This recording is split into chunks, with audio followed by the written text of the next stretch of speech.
Nah, di belakang jendela itu kalau kita nengok ke belakang itu kuburan. Jadi di belakang si asramanya ini persis kuburan sebenarnya kuburan siapa gue nggak tahu. Mungkin kuburan warga situ, tapi ada makam keramatnya juga di situ di tengah-tengah kuburan itu. Saya nyampe di rumah Kiai, bener-bener gue nggak tahu gue salah lihat atau apa. Jadi ada darah gitu, banyak di tangan yang gendong. Secara nggak sadar, anjir ada yang lewat, seret dari atas di atas langitnya. Tapi di bawah nggak ada kakinya, yang cuma yang lewat atasnya doang. Terus anjir, apaan ya gue bilang. Udah belum lu? Belum anjir, cepetan. Kenapa? Udah ntar gue ceritain. Temen gue udah ngerti gitu ya maksud gue. Udah. Jadi pas gue buka pintu kamar mandi itu, anjir kaget. Ada yang ketawa anjir. Tahu kayak gini.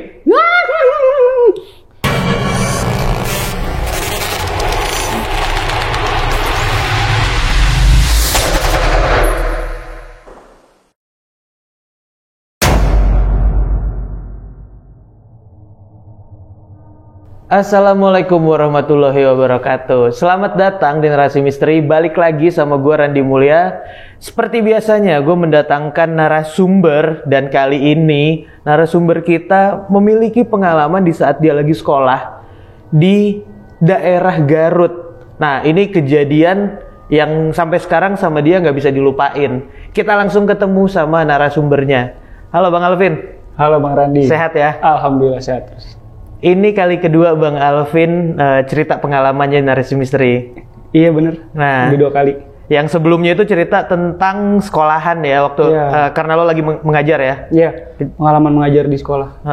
Gangguan-gangguan mistis yang ada di sekolah ya. Iya betul. Nah, buat kalian yang mau lihat video Bang Alvin sebelumnya, lo bisa klik link yang ada di deskripsi di bawah nih. Nah, Bang, yang sekarang pengalaman waktu lo lagi SMA. Ya, pada masa sekolah menengah atas. Ini di daerah mana? Tepatnya di kota Garut, daerah Sukaraja. Sukaraja ya. Ini kejadian SMA itu lo tahun berapa berarti ya? 2010. Oh, 2010. Ya, 2010-an. Nah, tadi kan kita udah ngobrol-ngobrol di belakang tuh Bang sedikit. Iya. Boleh kasih kisi-kisi nggak sih buat teman-teman di rumah tentang apa yang lo alamin waktu itu tuh? Boleh. Jadi gue sering mengalami gangguan di asrama tempat gue dulu mondok pas gue SMA. Jadi sering ada gangguan-gangguan di sekitar lingkungan tersebut, dan juga yang paling parahnya itu pas lagi makrab kegiatan dari sekolah.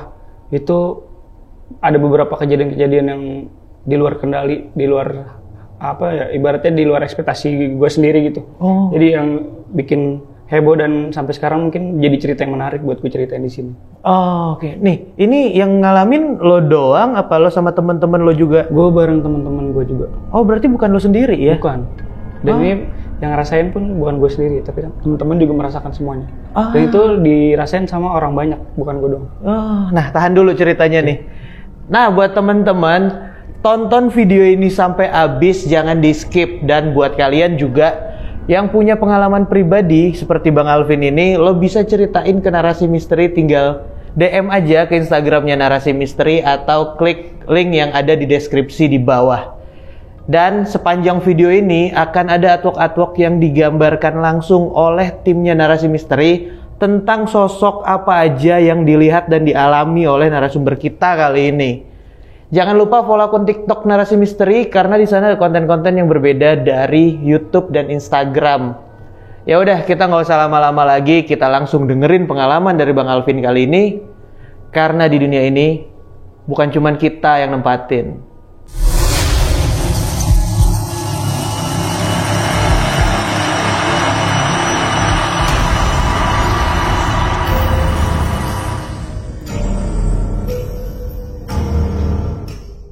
Bang Alvin, awal mulanya lo ngalamin hal ini di sekolah itu kayak gimana sih?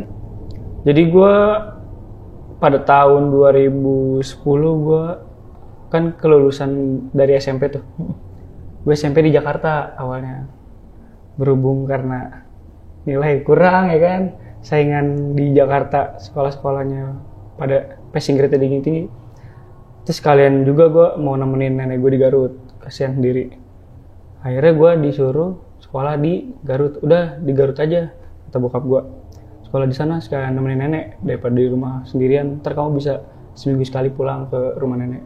Dan udah akhirnya gue daripada gue bingung ngapain lagi ya udahlah ke Garut aja lah. Lagi pula kan enak dingin gitu kan daripada Jakarta panas. Akhirnya ya udah gue masuk di SMK tapi ada embel-embel pesantren modernnya. Jadi SMK sekaligus mondok lah pesantren gitu. SMK Islam kalau ini apa orang-orang nyebutnya. Gue masuk tahun 2010. Awal-awal masuk di sana yang gue tangkap dari sekolah itu. Jadi kan sekolah yang gue masukin ini masih ibaratnya masih baru pertama kali berdiri. Dan gue angkatan kedua tuh di situ. Baru angkatan kedua. Jadi kakak kelasnya baru 1. Gue masuk, ekspektasi gue kayak ibaratnya yang mikir pesantren modern, bersih, rapi, tempatnya enak gitu kan, udah ada tersistematis. Pas gue masuk, nah jadi gue kayak masuk penjara ini, kata gue cuma penjara suci. Kalau zaman dahulu bilangnya gitu orang-orang. Ini bener-bener lingkungannya sekolah, tapi digabung sama asramanya juga. Jadi bangunan sekolahnya hadap-hadapan sama asramanya, deket banget. Jadi kalau misalkan bangun sekolah telat, ketahuan nih baru bangun nih, baru keluar pintu tuh udah kelas. Jadi bener-bener chaos lah pokoknya, namanya juga baru merintis sekolahnya. Dan yang paling gua bikin gak betah itu kamar mandinya. Kamar mandinya itu masih terbuka di belakang, harus jalan dulu ke kebun. Itu gue paling pertama kali gue di sana selama seminggu gue nggak buang air besar karena gue takut itu. Dan kalau dipikir-pikir lagi, kayaknya belum ada deh yang pesantren sekios itu kalau zaman sekarang. Mungkin pada tahun itu aja kali. Sampai kamarnya pun kayak harus bener-bener kayak bekas nggak diurus gitu loh, ruangannya tuh kotor, berdebu. Dan bawahnya itu bukan pakai ubin, pakai papan kayu gitu. Dan papannya itu kayunya itu bener-bener kayu yang nggak keurus gitu. Jadi ada serat-seratnya, kadang kalau nggak hati-hati kesusuban kayak gitu. Waduh, pokoknya chaos banget deh. Gue kayak dibuang bener deh. Berarti bukan bangunan baru dong? Bangunan baru juga dibilang bangunan baru, lebih ke bangunan yang lama tapi dipakai sekolah. Jadi seolah-olah ini sekolah baru dibangun, tapi bangunannya udah lama. Gitu, embel-embelnya. Jadi bangunan yang udah ada dimanfaatkan dulu mungkin. Pertama kali nginep di situ, pas datang gue jam 7 malam pokoknya, dianterin sama Uwa. Udah kamu nginep di sini ya, dibawain kasur ada apa dan sebagainya. Gue kedapetan kamar paling ujung, pojok. Dan itu kamar paling ujung itu yang ngisi rame banget. Ukurannya juga lebih besar daripada kamar-kamar yang lain, lebih gede ukurannya. Jadi gue dimasukin situ, satu kamar tuh 10 orang. Dan tidurnya pun empet-empetan gitulah. Kadang gue gelar kasur, tapi gue nggak tidur di kasur gue, tidur kasur temen, saking sempitnya. Dan jendelanya itu nggak pakai apa namanya, kaca, bener-bener kebuka gitu doang. Dan itu ditutupnya cuma sama tali, terus digantungin handuk doang. Jadi kalau angin kenceng masuk buka-buka gitu, handuknya sampai jatuh-jatuh. Nah, di belakang jendela itu kalau kita nengok ke belakang, itu kuburan. Jadi di belakang si asramanya ini persis kuburan. Sebenarnya kuburan siapa gue nggak tahu. Mungkin kuburan warga situ, tapi ada makam keramatnya juga di situ, di tengah-tengah kuburan itu. Jadi kuburannya banyak, dan di tengah-tengahnya itu yang bikin beda sama yang lain, itu ada kuburan keramat. Dan biasanya di situ sering tiap malam Jumat kita ziarah ke situ, anak-anak santrinya buat ngedoain. Jadi tuh kalau dibilang sama penduduk situ, makam kiai, pokoknya kiai daerah situ, kiai apa gue lupa namanya. Pokoknya bener-bener yang orang yang sangat dihormati di lingkungan itu. Jadi pada satu malam Jumat nih, jadi rutin. Gue baru minggu pertama ke situ, itu gue datang hari Rabu. Nah besoknya Kamis malam Jumat diajak sama Ustadz. Pin, belum pernah kan ikut-ikut gini? Apaan Pak? udah ikut aja ntar malam kita ngaji di kuburan. Aduh mikirnya, ngaji di kuburan lagi, belum pernah seumur hidup begini tengah malam. Jam berapa? Habis isya aja, paling ntar juga jalan-jalan ke sana jam 10-an. Udah deh Pak, oke. Udah tuh jalan ke sana sih nggak terlalu jauh, cuman muter doang. Jadi dari asrama keluar muter doang jalannya. Udah pas nyampe kuburan, emang suasana buset, kuburannya kayak nggak keurus kalau menurut gue ya. Jadi banyak rumput-rumput ilalangnya gitu tumbuh pada tinggi-tinggi sampai nutupin kuburan. Sampai gue injak kuburan ya gue nggak tahu. Jadi udah ngeri juga, jadi kayak apa ya, udah kayak hutan juga, jadi kebun hutan. Dan di sekelilingnya itu, di sekeliling kuburan itu bener-bener pohon bambu, pohon kamboja beringin gede-gede semuanya. Jadi kayak udah ngeri banget gue pertama kali ke situ. Yaudah akhirnya gue nurut aja kan, ngikut yang lain. Udah tuh di makam keramat. Jadi makam, kita ngelilingin makam itu. Semuanya pada yasinan lah, tapi dipimpin sama ustadz gue. Gue bingung kan ya, namanya baru. Ngaji apaan sih? Surat apa? Gue begitu. Gue ikut-ikutan aja. Lama-lama gue kayak namanya nggak terlalu ngerti ya. Awal-awal yang lain pada fokus, khusyuk, gue mah tengok-tengok kanan kiri. Terus pada satu ketika gue nggak tahu kenapa tiba-tiba gue tidur tuh. Gue udah tidur dan gue bangun udah nggak ada siapa-siapa, anjir. Gue ditinggalin di situ sendirian. Bener-bener awal-awal melek mata kagak sadar. Kayak lupa lah, kok di sini anjir. Mana sendirian kata gue ya. Anjir, gue ditinggalin. Tega-teganya, ibaratnya gue baru pertama kali di situ kayak bukan dibangunin kayak orang tidur ya. Gue juga nggak sadar tiba-tiba, namanya ketiduran ya kan. Tiba-tiba bangun udah nggak ada siapa-siapa ya gue bilang. Nggak taunya anjir. Jadi pas gue lagi ibaratnya orang bangun tidur ngumpulin nyawa ya. Lagi kayak setengah sadar atau apa gitu. Gue kayak ngeliat dari arah balik bambu-bambu itu, tumpukan bambu, pohon-pohon bambu. Kayak kain gitu putih set gitu doang. Nyelip di antara bambu-bambunya. Seret gitu. Tapi gue gak tahu itu apaan. Cuman pas dari situ hanya pikiran gue langsung kemana-mana. Gue mikir gak tahu itu.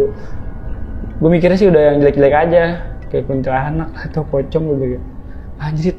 Gue langsung ngerefleks, langsung lari tuh. Udah gak nengok kemana-mana lagi. Dan gue lari baru nyampe di asrama.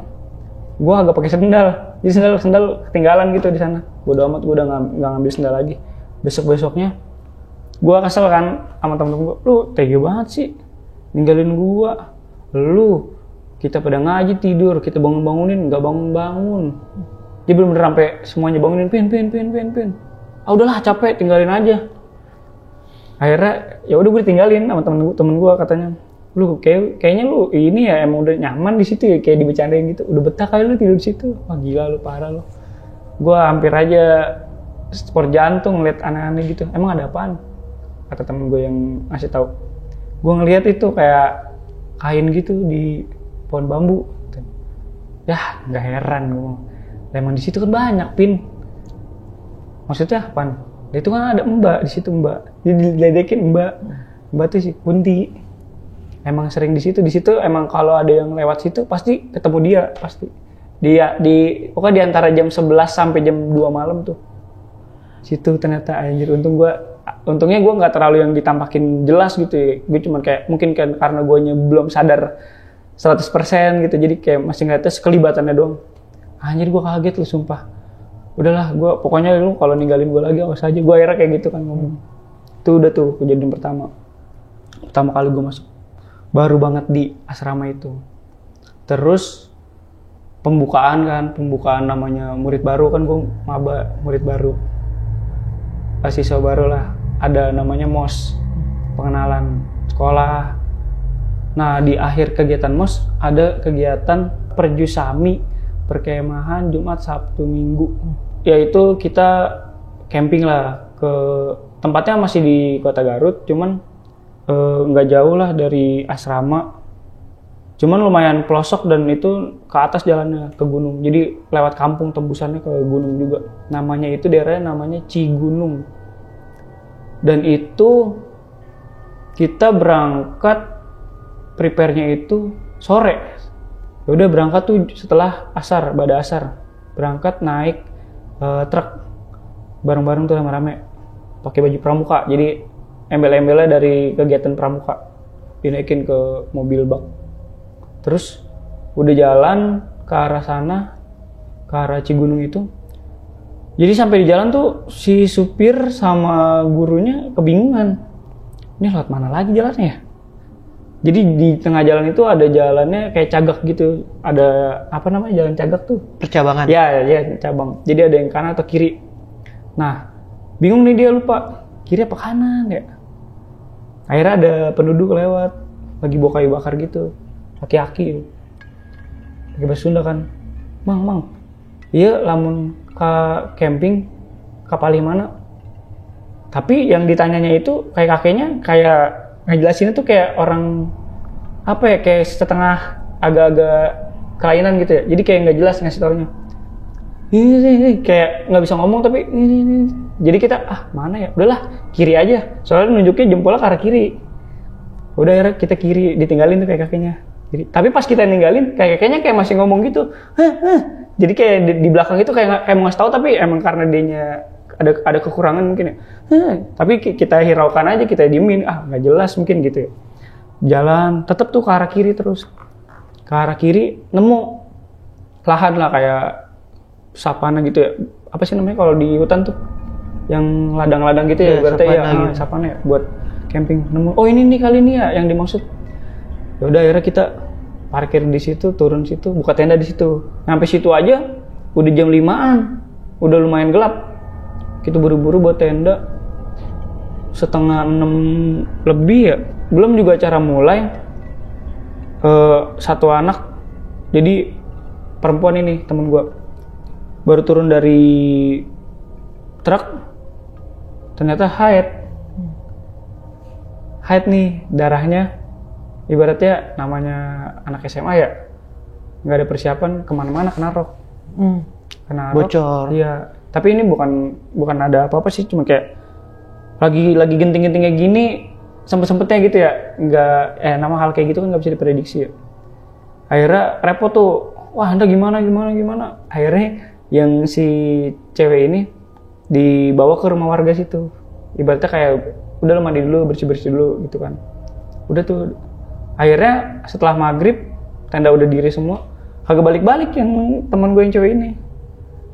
Terus kata pembinanya yang nyamperin ke rumah warga, ini mah temen lu sakit, katanya panas badannya. Udah tuh, wah ini mah ada sesuatu gitu mikirnya. Tapi emang belum, kita semua yang di tenda nggak tahu apa-apa, yang tahu cuma pembina doang. Oh ini mah ada apa-apa katanya, cuman dia nggak disampaikan secara detail sama pembinanya. Udah biar pulang aja sih ini mah katanya. Udah akhirnya pulang tuh, dia udah pulang. Acara mulai tuh jam 7 sampai jam 9, api unggun. Acara api unggun udah kelar.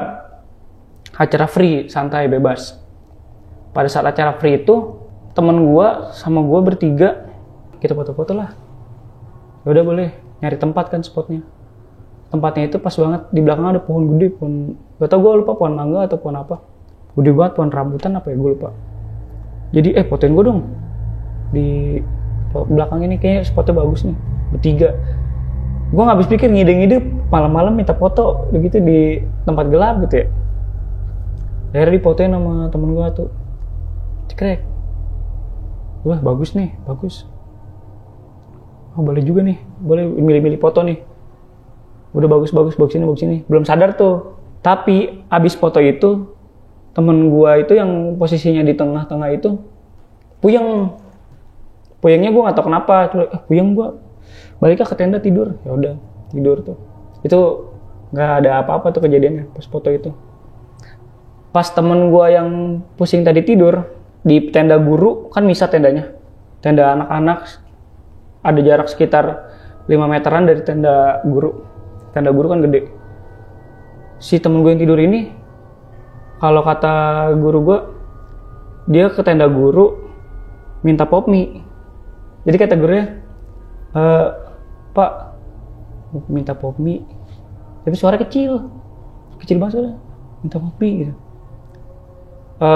Kalau kata guru gue, badannya itu kayak abis kecebur apa ya, kecebur rempang kali ya. Jadi kayak menggigil gitu. Kayak gitu pokoknya ekspresinya. minta kopi. Oh yaudah nih ambil. Kenapa sih kok kedinginan ya? Makanya jangan mandi jam segini. Dikira habis mandi. Udah dibikinin kopi itu dikasih. Udah sana balik lagi. Gitu doang jalan. Terus pagi tanya ke temen gue yang ini baru bangun dari tenda kan. Kamu malam udah enak badannya? Kamu katanya kedinginan kan? Apa malam itu? Basah kuyup semuanya badannya. Hah? Saya nggak ngapa-ngapain. Kau mandi ya? Dari semalam ini dia di tenda aja pak. Gara-gara kepala pusing habis foto-foto. Malam minta pop mie kan sama saya. Pop mie? Orang saja di sini punya pop mie. Ngapain minta ke sana? Terus kata guru, itu siapa malam ya? Udah langsung pada diem langsung di situ. Anak-anak diem, gurunya juga diem. Ya udahlah. Tapi sampai nyengir pas udah, ya udahlah. Langsung balik tuh. Udah nggak ada obrolan lagi. Pagi-paginya dilihat hasil foto semalam. Lah, apaan nih? Di pojok belakang pokoknya. Jadi ada kayak sosok cewek, sebenarnya cewek kalau dilihat sekilas tapi kayak badut, hidungnya merah. Tapi kalau dideketin di zoom, ternyata itu berdarah dari hidung ke mulut ke bawah. Rambutnya tuh nutupin mata satu gitu. Yang kelihatan cuma mata satunya sebelah kiri dong. Tapi hidungnya udah darah. Anjir, serentak kaget tuh. Udah dari situ nggak ada omongan apa lagi kayak masalah tentang foto itu. Udah keep aja. Jadi nggak cerita sama siapa pun di situ kan takutnya apa ya. Jadi teman-teman yang lain takut juga kan ke bawah. Hari kedua itu acaranya kayak pos per pos gitu. Jadi diuji sama kakak-kakaknya seniornya.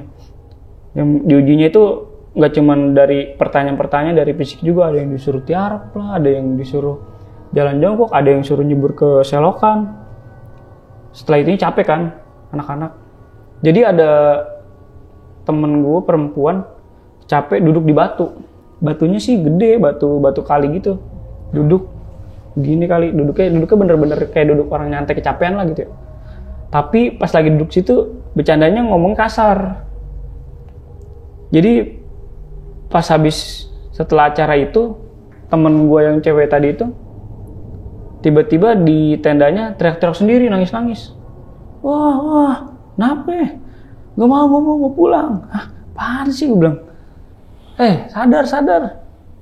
Udah nangis, pingsan langsung.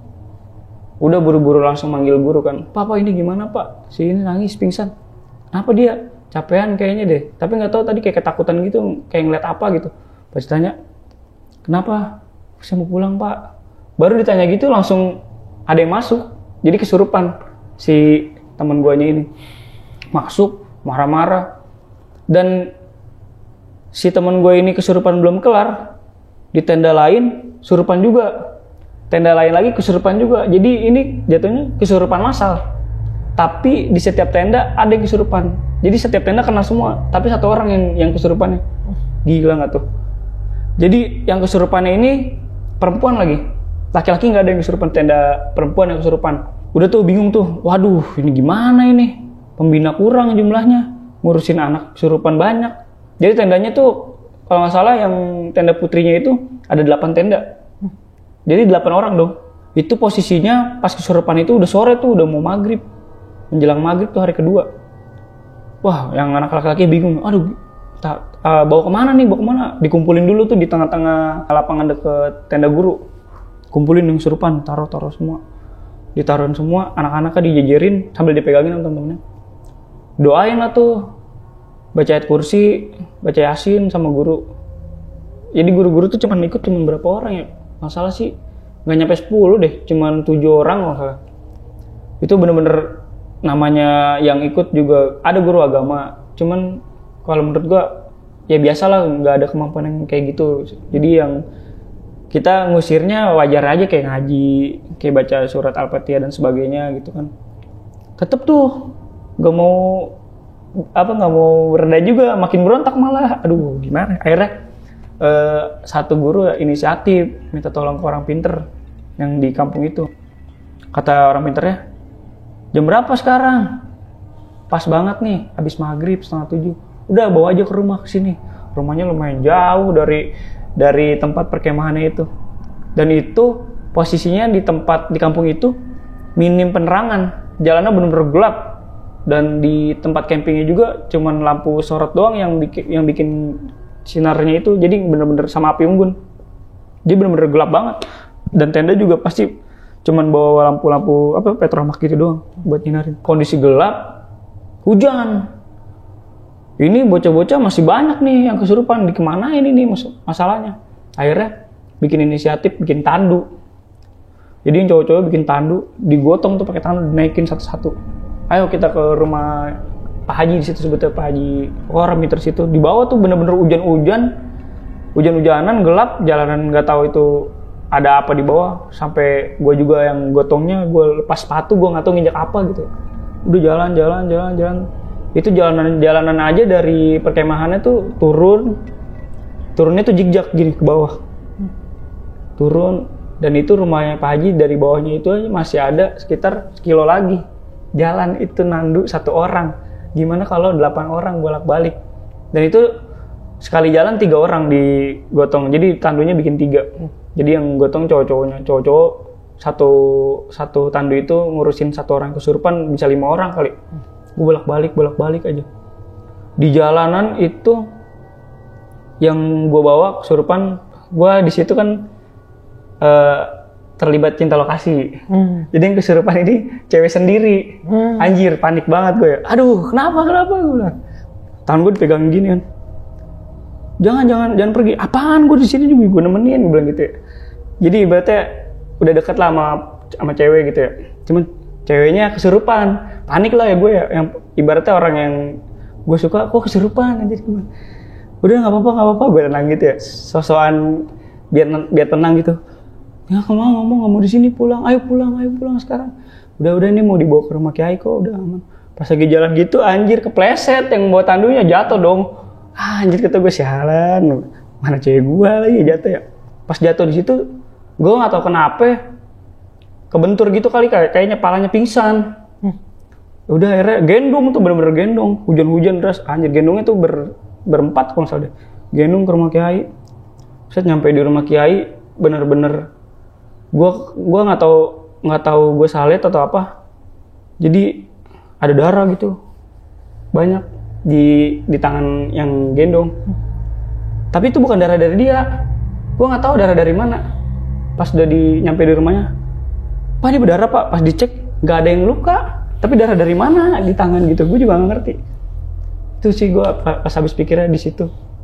Akhirnya udah dibawa semua anak-anaknya ke situ, didoain lah sama kiainya. Kalau gue sih balik lagi sama temen-temen.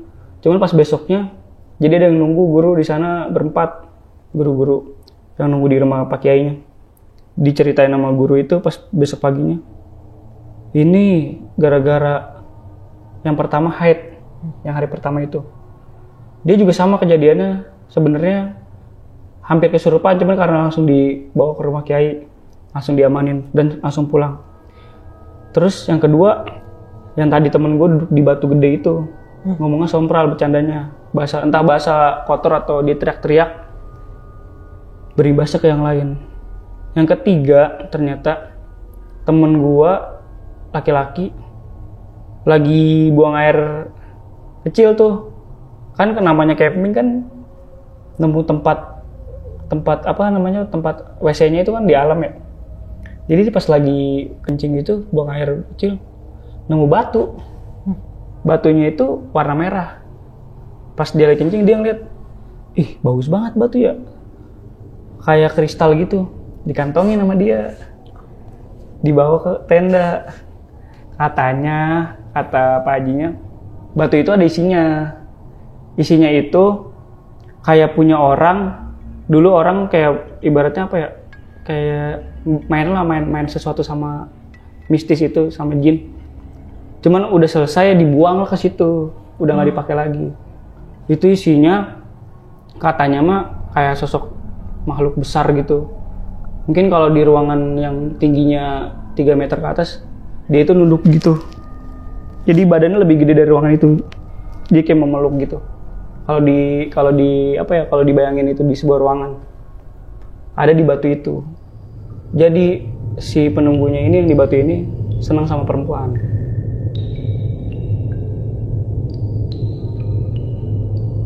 Gue nggak tahu wujudnya kayak genderuwo atau apa, cuman ciri-cirinya gede, besar, mata merah. Itu ternyata yang bikin semuanya kesurupan. Dan setelah kejadian itu aman, besok paginya beres-beres pulang. Mau pulangnya itu di apa ya, ibaratnya di kayak ada warga ibu-ibu bawa sayuran nyamperin tuh ke lokasi camp. Ngomongnya pakai bahasa Sunda kalau itu. Nah, bet cicing di dia. Kalau bahasa Indonesia, kenapa di sini campingnya?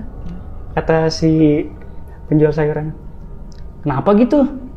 Lah, ini mah bukan buat camping. Biasanya juga buat ritual, buat sesajen. Daerah sini mah buat apa namanya? Persembahan. Di situ langsung pada diem. Untung, udah pulang. Terus yang bener di mana campingnya? Nah, kenapa ke kiri, ke kanan? Berarti yang pas dikasih tahu sama aki-aki yang pertama itu bener ngasih tahu kalau di tempat itu jangan. Makanya karena emang dia kan kelainan ya, salahnya kita ngeremehin orang sih, nggak mau dengerin dulu. Nah, di dia malah lain tempat camping tuh, belah kanan katanya. Di kanan biasanya perkemahannya. Bener aja salah jalan. Itu kejadiannya parah banget. Dan akhirnya udah kita pulang. Sebelum pulang ya kayak kita berdoa dulu di situ, kayak minta maaf gitu. Udah pakai tempatnya tanpa izin, tanpa sepengetahuan kita juga kan. Pulang, nyampe di sekolah, udah tuh aman tuh, nggak ada lagi yang cewek-cewek yang kesurupan tuh. Selama pas di jalan di truk ada beberapa yang kesurupan lagi. Sempet masih ada. Cuman udah langsung diobatin langsung sama Ustadz, udah hilang lagi, udah balik lagi setan. Nyampe di sekolah, udah aman tuh. Nyampe tuh jam berapa ya, gue lupa, jam asar lagi kok nggak asar. Udah pulang ke rumah masing-masing. Besoknya masuk sekolah seperti biasa. Jadi cewek yang duduk di batu ini kesurupan lagi pada saat jam pelajaran di kelas. Nangis lagi. Jadi teman-teman yang lain udah pada wah jangan-jangan yang kemarin lagi nih. Dan ternyata bener, nerus. Tapi cuman di satu orang doang di itu cewek itu. Jadi kalau kata guru gua, ini mah dia gampangan nih. Maksudnya gampang dimasukin anaknya. Kalau kata orang itu iga jarang katanya. Jadi dia itu setelah camping itu, semenjak camping itu, dia jadi gampang kesurupan. Dan di kelas 2-nya pun dia tetap kesurupan. Maksudnya ibaratnya apa ya, sering gitulah. Katakanlah kalau misalkan sebulan bisa 3 kali kesurupan. Dan sembuh-sembuhnya itu pada saat dia merit. Baru sembuh, nggak kesurupan lagi. Berarti jauh setelah itu ya? Dan nggak jauh sih, karena dia meritnya setelah lulus SMA langsung merit. Langsung dinikahin. Dan sembuhnya itu karena merit. Udah nggak ada denger berita-berita dia kesurupan lagi, alhamdulillahnya. Masih zaman nikah muda dong di sana. Asli, kalau di sana kan emang adatnya gitulah. Kalau nggak nikah muda, mungkin kuliah dulu, setelah kuliah atau sambil kuliah nikah bisa kayak di sana. Berarti habis lulus itu langsung nikah dia? Iya, dia langsung nikah. Dan emang kebanyakan teman-teman gue yang perempuan setelah lulus banyak yang nikah di situ. Dari situ. Gue juga setelah kejadian di camping udah mulai berjalan setahun lah di sana. Gue kelas 2 udah punya adik-adik nih. Udah punya adik-adik kelas 1-nya. Udah mulai bandel di pesantren. Udah mulai sering cabut ngaji.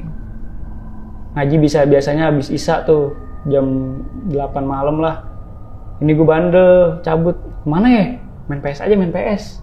Zaman-zaman PS dulu kan. Main PS aja, main PS. Dan PS-nya itu di rumah warga, jadi nggak jauh dari asrama. Lewat kebun juga jalannya. Ke rumah warga, main PS. Jadi biasanya tuh gue udah berapa kali tuh cabut, udah 3 kali lah main PS. Di tempat yang sama, berangkat jam 8, pulang jam 3 pagi.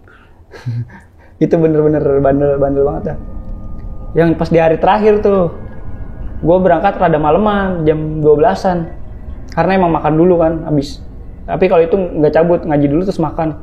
Habis makan, gue tungguin temen gue tungguinnya di depan balong kolam ikan. Tapi ada pohon ceri gede di situ. Emang tempatnya gelap banget. Kalau orang jalan sendiri kayak males gitu lewat situ, mendingan cari jalan lain deh. Kalau gue malah nungguin temen gue di situ sendiri.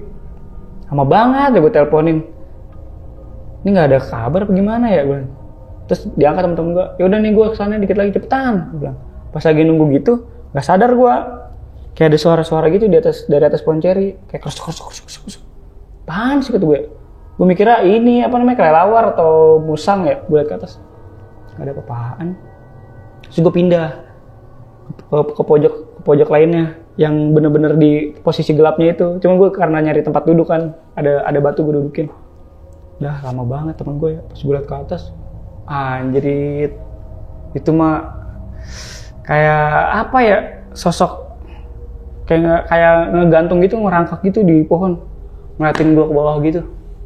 Tapi gue anehnya lidahnya tuh panjang, ngejulur, tangannya, kukunya, cakarnya tajam-tajam gitu, panjang. Nah palanya bisa muter. Anjrit, gue itu bener-bener pas lagi duduk gini, begini gue kayak bener-bener nge-stuck gitu, nge-freeze gitu.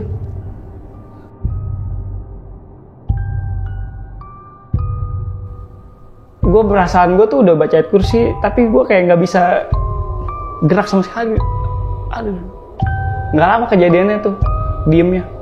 Tiba-tiba udah hilang aja pas temen gue datang. Yang temen gue langsung datang, tiba-tiba dia hilang aja. Pas di situ gue lemes langsung, anjrit. Kenapa lu? Kelamaan gue ya? Ngomong. Gue diem aja tuh situ. Bener-bener kayak orang pucet. Ayo jadi nggak? Nggak, balik aja. Temen gue mulai kayak, wah ada apa-apa nih, jangan. Udah ya. Gue belum cerita tuh pas nyampe asrama, tidur gue gara-gara lemes kan, dibikinin teh, tidur. Besok pagi baru gue berani ngomong. Kenapa lu malam? Ada itu ya, ada sesuatu ya? Iya gue lihat itu, ada yang gede, serem, merangkak gitu. Terus warnanya merah. Gue sebutin ciri-cirinya pokoknya detail. Lidahnya ngejulur panjang banget, terus kukunya panjang-panjang. Kata temen gue, anjir kuntilanak cowok itu katanya. Ah bener lu? Iya, jadi gue ngomong di asrama, di depan teman-teman gue ada banyak tuh pada dengerin semua. Kenapa lu? Kuntilanak cowok, situ emang dari dulu. Anjir, gue langsung, mampus gue. Nah dari situ gue berhenti mondok. Akhirnya gue tetap sekolah di situ, cuman kagak mondok di asramanya. Dari situ gue pulang. Jadi gue pulangnya ke rumah nenek. Rumah nenek nggak jauh juga sih, cuman naik angkot lah sekali. Akhirnya gue dari situ berhenti mondok tuh gara-gara kejadian itu. Dan gara-gara kejadian itu juga gue sakit meriang selama seminggu di rumah nenek. Pokoknya disembuh-sembuhin itu ada uak gue yang emang kiai juga. Jadi setelah dikasih minum sama uak gue itu, gue udah gak ngalamin hal kayak gitu lagi, alhamdulillah. Dan ternyata sosok itu pun sebelum gue ada di situ, itu emang udah sering nampakin ke teman-teman gue yang lain dan ke orang-orang sekitar situ sebelumnya. Jadi, lu di mana kejadiannya? Pohon ini, pohon ceri. Ya, oke, udah tahu pasti. Otomatis orang-orang situ udah tahu. Ada ini kan. Iya bener. Jadi ya sampai gue nggak ada di situ juga, ya orang-orang tahu di situ ada itu. Jadi emang asal usulnya emang udah lama gitu dia tuh di situ. Itu. Berarti sampai lo lulus masih di sana? Masih. Oke, berarti lo sampai selesai ya sekolah di sana ya? Sampai selesai. Cuman bedanya nggak diem di asramanya aja. Lo jadi pulang pergi tahun ya? Terakhirnya itu ya, pas kelas 3-nya. Terus kejadiannya ini gue udah nggak mondok di situ. Tapi gue ada kegiatan namanya pelantikan Bantara Pramuka. Jadi harus nginep di sekolah kan. Nginep di sekolah lah gue. Nginepnya tapi bukan nginep di tenda gitu, nginep di kelas doang. Dan suatu ketika gue mau ngeberak. Kan kamar mandinya lewat lorong gelap, nggak ada lampu. Terus keluar belok kanan. Nah belok kanan itu balong gede banget. Di sononya di seberangnya itu pohon pisang gede-gede. Nah di seberang pohon pisang ada kali lagi, kalinya tapi kayak jurang gitu ke bawah dalam. Nah seberang lagi itu hutan. Jadi wah bener-bener serem banget kalau ngeliat ke sana. Jadi gue belok lorong ke kanan, ini kamar mandi nih banyak, di bawahnya balong. Kamar mandi ada 3. Gue masuk kamar mandi pertama, temen gue kamar mandi kedua. Posisinya lagi tengah malam, pokoknya jam 11:30 deh pokoknya. Jadi gue kebelet berak ditemenin sama temen gue juga, udah gue berak juga deh nemenin lu. Pas lagi berak gitu, temen gue nyanyi senandung kan ya. Jadi kayak ada yang ngikutin. Lu ngikutin aja anjir. Apaan, gue lagi berak juga. Kata temen gue, jangan bercanda lu anjir. Jadi kan di kamar mandinya itu kan kalau di kampung yang kerannya dicoplok doang air keluar kan. Terus atasnya ada apa namanya, airnya ada ikannya. Terus ada lubangnya. Temen gue nginin tangan ke situ. Nyipratin gue dari situ. Jangan ngikutin gue anjir. Gue kira ntar orang lain lagi bukan lu, kata dia gitu. Lah gue nggak nyanyi anjir, dari tadi diem gitu. Yang bener lu? Iya, udah diem. Duduk lagi kan. Nah, yang posisi kamar mandinya beda tuh. Yang kamar mandi gua WC-nya ngadep pintu. Pintunya itu ada intipannya di bawahnya kelihatan orang kalau lewat, sama di atasnya kelihatan langit. Jadi gua nengok, posisi gua lagi nengok ke depan pintu gitu. Iseng aja ngelamun. Secara nggak sadar, anjir ada yang lewat, seret dari atas, di atas langitnya. Tapi di bawah nggak ada kakinya, yang cuman yang lewat atasnya doang. Terus anjir, apaan ya gue bilang. Udah belum lu? Belum anjir, cepetan. Kenapa? Udah ntar gue ceritain. Temen gue udah ngerti gitu ya maksud gue. Udah deh. Jadi pas gue buka pintu kamar mandi itu, anjir kaget. Ada yang ketawa anjir. Tau kayak gini. Anjir serem banget sumpah. Gue langsung anjir. Otomatis cabut tuh lari. Temen gue belum pakai celana. Jadi parah banget. Pokoknya pas gue lari itu diketawain sama teman-teman gue, anjir ngapain lu gak pakai celana, kayak orang PA gitu. Lu tawain gue aja lu diketawain sama mbak-mbak kata gitu. Udah mana. Samperin mah udah nggak ada. Jadi emang apa ya, wujudnya nggak ada, ketawanya itu loh yang mungkin kagetin. Jadi mungkin dia nampakinnya pas lagi gue di dalam, dia lewat gitu doang seret. Tapi gue lihat di bawah nggak ada kakinya, nggak ada kaki jalan atau lari atau apa ya, cepet tapi jurat. Gue langsung kaget kan, udah belum, pas buka. Wah anjir, kata gue kampret kesialan, tawain gue bangke, lari langsung anjir. Itu sih paling parah itu. Semenjak kejadian itulah, jadi yang anak-anak tahu kalau sekolah kita gokil juga ya. Banyak kejadian-kejadiannya dan itu ekstrim lagi nunjukinnya si hantunya itu. Gue pernah dengar cerita nih, ada lagi. Temen gue dapet jadwal piket. Jadi kalau di asrama ada piket bagian nyuci piring. Nyuci piringnya tuh banyak, satu asrama ya kan, satu ember gede dibawa. Sendirian, temen yang satu lagi sakit. Jadi dia mau nggak mau nyuci sendiri kan. Nyuci, nah tempatnya itu deket kamar mandi yang gue ceritain tadi. Cuman dia di kamar mandi, sebelum lorongnya ada tempat wudhu. Di situ temen emang gelap juga sih, chaos. Lagi nyuci tuh. Nyuci. Nama orang cuci kan berisik suara piring ya. Tek. Udah kelar suara piring, bunyi piring tek itu masih ada. Dari mana ya? Ada nyuci piring lagi apa enggak gitu. Dia nengok di kamar mandi. Soalnya temen gue biasa nyuci piring kalau misalkan penuh di tempat wudhu di kamar mandi. Disamperin sama dia lewat lorong yang tadi, kamar mandi. Pas dibuka nggak ada siapa-siapa tuh.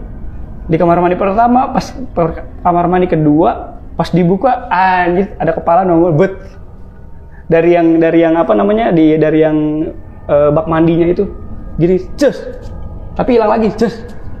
Temen gue mah di situ buset, itu yang tadi orang mah lari ya, dia mah nyemplung ke balong gara-gara saking kagetnya lihat itu. Nyemplung ke sungai? Ini balong, jadi kan kamar mandi ada balong tuh kolam ikan doang sih, nggak terlalu besar, kecil. Kalau sungai kan di sini di belakang pohon pisangnya. Kaget mungkin ya, refleks, loncat langsung jebur. Buru-buru berenang, cabut langsung ke kosan, ke asrama. Nyampe asrama, kenapa lu anjir? Basah-basahan. Goblok lu semuanya anjir. Gua gak mau nyuci lagi sendiri. Apaan? No, ada kepala. Gua tongolin kepala di kamar mandi kata dia. Anjir. Jadi kepala apaan? Kepala bawah. Dibercandain gitu temen-temen gua. Anjir, parah dah. Itu tuh cerita yang paling ngakak sekaligus serem banget sih. Sampai sekarang juga kalau diceritain sama orangnya, inget-inget terus orang pasti. Itu sih paling cerita-cerita waktu sekolah menengah atas gue dulu. Berarti sebanyak itu kejadian-kejadian aneh di sana ya?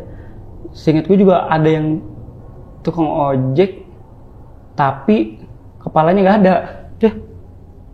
Tapi biasanya sering nganterin misalkan ibu-ibu sendiri pulang ngaji malam, dianterin sama dia tuh. Tapi beneran dianterin. Jadi jalan dari jalan raya depan itu ke pesantren gue turunan jauh, bawah jalan terus.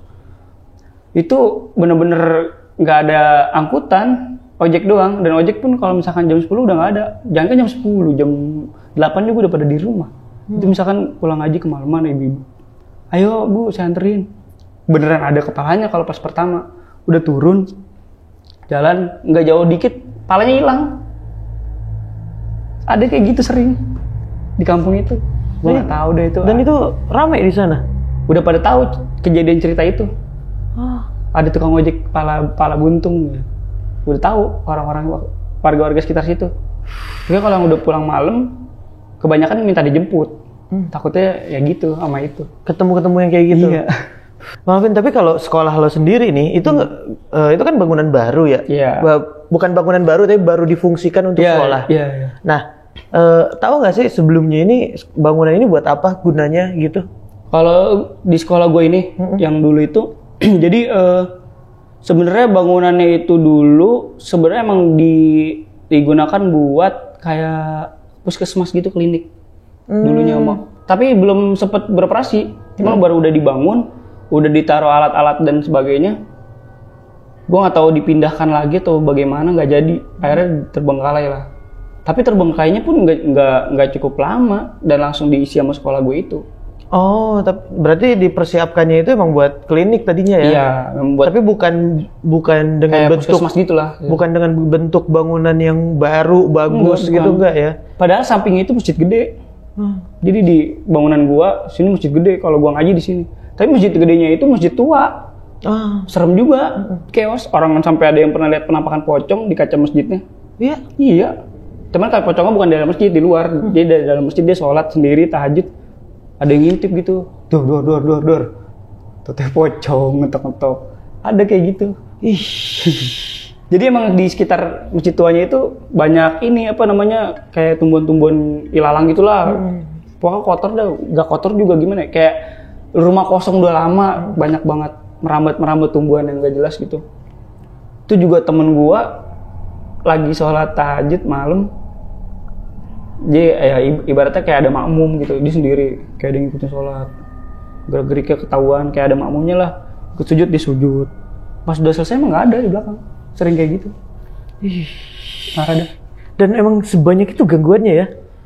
Gua nggak tahu ya, mungkin karena itu zaman dulu ceritanya, sama sekarang mungkin sekarang agak-agak lebih mendingan gitu kali ya, makhluk halus ya. Tapi menurut gua di tempat itu emang chaos parah sih. Kata gua kayak lu kayak uji nyali, kayak naruh orang buat di situ dah lu. Kayak ibarat nih, liatin nih. Kayak gitu kayak ngebuang gitu, kayak ngebuang orang di situ sih kalau menurut gua. Jauh dari mana-mana. Dan itu warung juga. Warung di situ aja dinamain warung setan. Oh iya? Iya. Gue sering ngutang di situ. Kalau misalkan lagi seret banget. Dan itu ibu-ibunya yang jagain juga orangnya asik gitu. Dan tapi anehnya bukanya malam. Oh, bukanya malam doang? Itu dia kenapa namain warung setan? Iya. Tuh. Dan lampunya juga bukan lampu neon oranye, merah. Merah? Iya. Gue kayak gini-gini, lampu-lampu gini. Tapi lampu neon tapi merah warnanya. Dan itu warungnya itu masih pakai bilik bambu gitu. Bener-bener kayak warung-warung yang di pinggir jalan-jalan itulah, jalan-jalan kampung gitu, pulang kampung. Kayak gitu. Bayangin daerahnya kayaknya. Daerahnya aja udah serem. Gua aja kalau udah ke situ kayak udah nginep di sini biar. Untungnya tapi di dalamnya enak, dalam warungnya ada TV, ada kursi, ada tempat tidur.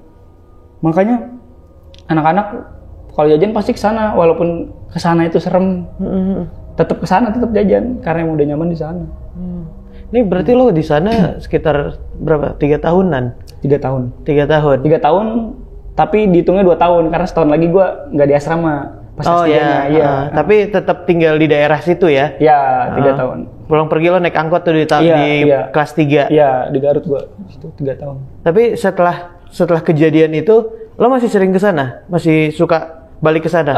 Setelah kejadian itu, gue udah kan ke kampus tuh karena udah di kampus di Jakarta kan kampus gue. Jadi kayaknya setelah kejadian 2 tahun setelah gue lulus lah. 2 tahun setelah gue lulus gue main lagi ke sana. Itu udah beda banget bangunannya.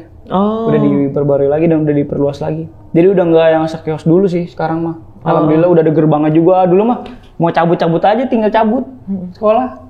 Nggak ada gerbangnya sama sekali. Sekarang udah bagus lah, udah maju sekarang. Dengan murid yang makin rame lah ya. Sekarang mah terkenal banget itu malah kebalikan sekolahnya sekarang terkenal.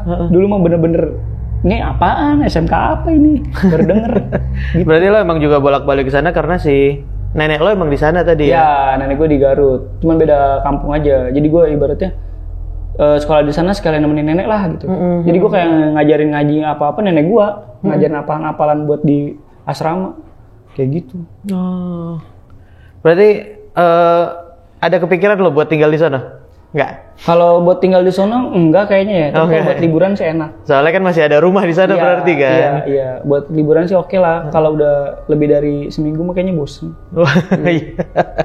Udah kebiasa dengan daerah sini lah ya. Iya, benar-benar. Bang Alvin, makasih ya udah mau cerita-cerita di Narasi Misteri ya. Iya, sama-sama. Nah, seru-seru. Dan lo lagi ada apa nih ke depan nih? Lagi ada project apa? Ke depannya atau gimana? Ada Gue kan ini punya channel YouTube juga. Cuman channel YouTube-nya ya iseng-isengan gue aja lah. Kayak perihal tentang tugas-tugas dan karya-karya kreativitas aja. Kayak dari custom motor gitu-gitulah, review. Tapi macam-macam lah. Ada yang dari film short movie. Nah sekarang ini lagi gencar-gencarnya film short movie karya anak-anak murid-murid gue di kelas 12. Oh, jadi anak-anak murid lo bikin short movie? Ya, short movie-nya itu temanya macam-macam. Ada yang horor, komedi, ada yang romance, macam-macam deh. Terserah mereka mau buatnya apa? Iya, dan itu mereka terinspirasi dari cerita gue di sini. Karena ngeliat gurunya cerita horor mulu, banyak kan bikin horor. Aneh gue mah. Malah gue ekspektasi gue jangan horor lah, jangan kayak gue gitu ya ibaratnya. Ntar ngalamin beneran takutnya. Iya, dan emang ada kejadian-kejadiannya sebenarnya. Kayak di cerita sebelumnya di sekolah kan. Iya, nggak jauh beda lah kayak gitulah. Nah, berarti karya-karya anak murid lo sekarang lagi ditayangin di channel YouTube lo. Ya. Apa tuh nama channel YouTube-nya? Nama channel YouTube gua @alvinurbaihaki. Nah, mungkin nanti gua masukin ke deskripsi yang ada di bawah. Nah, kalian bisa langsung lihat karya-karya Pak Guru Seni ini. Ngedidik anak-anak muridnya bikin short movie. Iya. Kapan lagi kan anak SMA bikin film? Iya, bener tuh. Biar makin kesini biar nggak dididiknya makin muda ya. Di kampus kan lebih susah lagi kan. Biar nggak kaget aja ya, dibikin keras dulu lah. Ya jadi basicnya udah kasih tahu dari sekolah ya. Setidaknya basicnya udah tahu lah. Nah, kalian bisa samperin channel YouTube-nya mampir aja Pak Alvin ini. Ya. Sekali lagi thank you ya Bang Alvin ya, udah mau cerita-cerita. Iya sama-sama. Oh ya, IG lo apa? Kalau boleh, siapa tahu ada yang mau nanya-nanya atau sharing-sharing. IG gua @allpine_nb. Nah siap, nanti lo juga bisa tanya-tanya atau lihat-lihat Instagramnya Bang Alvin kalau mau nanya. Ya betul. Dan jangan lupa lo tulis di kolom komentar gimana pengalaman Bang Alvin ini di saat dia lagi sekolah yang tadi diceritain. Dan terima kasih banyak buat teman-teman yang udah nonton video ini sampai habis. Jangan lupa subscribe dan nyalain lonceng notifikasinya biar kita bisa terus menceritakan pengalaman-pengalaman dari orang-orang yang ada di luar sana. Dan yang punya pengalaman pribadi, kalian juga bisa banget ceritain ke Narasi Misteri, tinggal DM ke Instagramnya Narasi Misteri atau klik link yang ada di deskripsi di bawah. Kalau gitu, gua Randi pamit, mewakilin Bang Alvin pamit, karena di dunia ini bukan cuman kita yang nempatin.